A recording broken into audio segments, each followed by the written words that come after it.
عزیز ساتھیو، لاہور کا شمار دنیا کے آلودہ ترین شہروں میں ہوتا ہے۔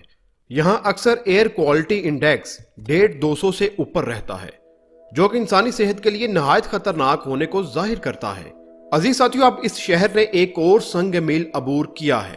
نیو یارک یونیورسٹی کی دنیا کے دریاؤں میں دوا سازی کی آلودگی سے متعلق تحقیق میں لاہور، بولیویا اور ایتھوپیا میں آبی گزرگاہوں کو سب سے زیادہ آلودہ قرار دیا گیا ہے۔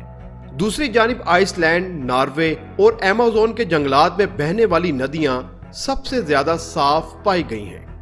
عزیز ساتھیو، تحقیق کے مطابق دریائے راوی میں پیراسیٹامول، نکوٹین، کیفین، مرگی اور ذیابیطس کی ادویات سمیت دوا سازی کے متعدد اجزاء کی موجودگی کا انکشاف ہوا ہے۔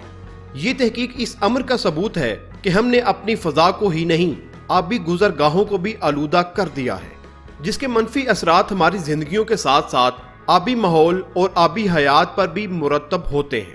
یہ سب کچھ اس لیے ہو رہا ہے کہ بغیر ٹریٹمنٹ کے آلودہ پانی اس دریا میں ڈالا جا رہا ہے۔ عزیز ساتھی، حکومت کو فضائی آلودگی کے ساتھ ساتھ آبی آلودگی کے خاتمے کے لیے بھی سنجیدگی کے ساتھ منصوبہ بندی کرنا ہوگی۔